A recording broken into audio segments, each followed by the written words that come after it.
মুখ্যমন্ত্রী সভামঞ্চ থেকে কি বলেন সেদিকে অবশ্যই আমাদের নজর থাকবে। তবে যে খবরের দিকে এখন নজর রাখতে হচ্ছে, মুখ্যমন্ত্রী মমতা বন্দ্যোপাধ্যায়ের পাল্টা জ্ঞানেশ কুমারকে এবার চিঠি লিখেছেন শুভেন্দু অধিকারী। এসআইআর নিয়ে মুখ্যমন্ত্রীর উদ্বেগ কল্পনাপ্রসূত। ভুয়ো ভোটার থেকে অবৈধ ভোটার দিনের পর দিন আগলে রেখেছে তৃণমূল। মুখ্য নির্বাচন কমিশনারকে চিঠি রাজ্যের বিরোধী দলনেতার।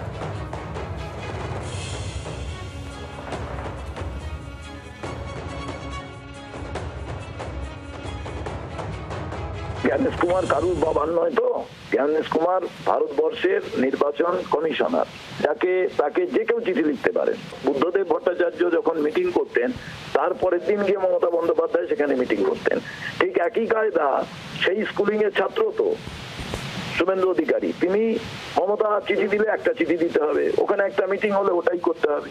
পশ্চিমবঙ্গের রাজনৈতিক কালচারটা এরা সত্যনাশ করে দিয়েছে। জ্ঞানেশ কুমারজি, তার যে নিরপেক্ষ ভূমিকা থাকা প্রয়োজন, তিনি তো আগে থেকেই বিজেপির সঙ্গে অশুভ আঘাত করে বসে আছেন। এখন তিনি অলিখিতভাবে বিজেপির সর্বভারতীয় সভাপতি হিসাবেই কাজ করছেন। নিজস্ব আইডেন্টিটি নেই। তৃণমূলের 21শে জুলাই শহীদ দিবস, ওনাদের সেদিনকে কিছু করতে হবে। মমতা বন্দ্যোপাধ্যায় চিঠি লিখেছেন, ওনাদের চিঠি লিখতে হবে। গোটাটাই হচ্ছে তৃণমূলকে জড়িয়ে থেকে একটা প্রাসঙ্গিকতায় থাকার চেষ্টা। মুখ্যমন্ত্রী যা করেছেন বৈধ ভোটারদের অধিকার রক্ষার স্বার্থে করেছেন। উত্তর দেওয়ার কথা জ্ঞানেশ কুমারকে।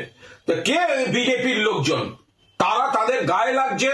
তারা যেহেতু এই জ্ঞানেশ কুমারদের নামিয়েছে, তাই এখন তাদের ঢাল হয়ে তাদের হয়ে নামতে এইসব কথা বলছে। একটা মানুষ কোনো অভিযোগ করেনি। সমস্যাটা হচ্ছে মমতা ব্যানার্জির গদিতে থাকবে কি থাকবে না। ভুয়া ভোটারের ভোট না পেলে মমতা ব্যানার্জি জিতবে কি জিতবে না, এটা মমতা ব্যানার্জির সমস্যা।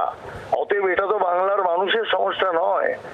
অতএব ওনার নিজ ব্যক্তিগত সমস্যা, উনি জ্ঞানেশ কুমারকে জানিয়েছেন। জ্ঞানেশ কুমার ব্যক্তিগত সমস্যা শুনে নেবেন, কিন্তু জ্ঞানেশ কুমার তো ব্যক্তির জন্য কাজ করছে না, কোনো পার্টির জন্য কাজ করছে না। জ্ঞানেশ কুমার কাজ করছে রাষ্ট্রের জন্য, রাষ্ট্রের মানুষের জন্য, বাংলার মানুষের জন্য।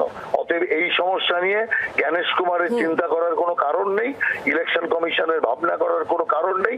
মানুষ হাসি মুখে এসআইআর কে মেনে নিয়েছে। বাংলার আওয়াজ, বাঙালির আবেগ, জি 24 ঘন্টা।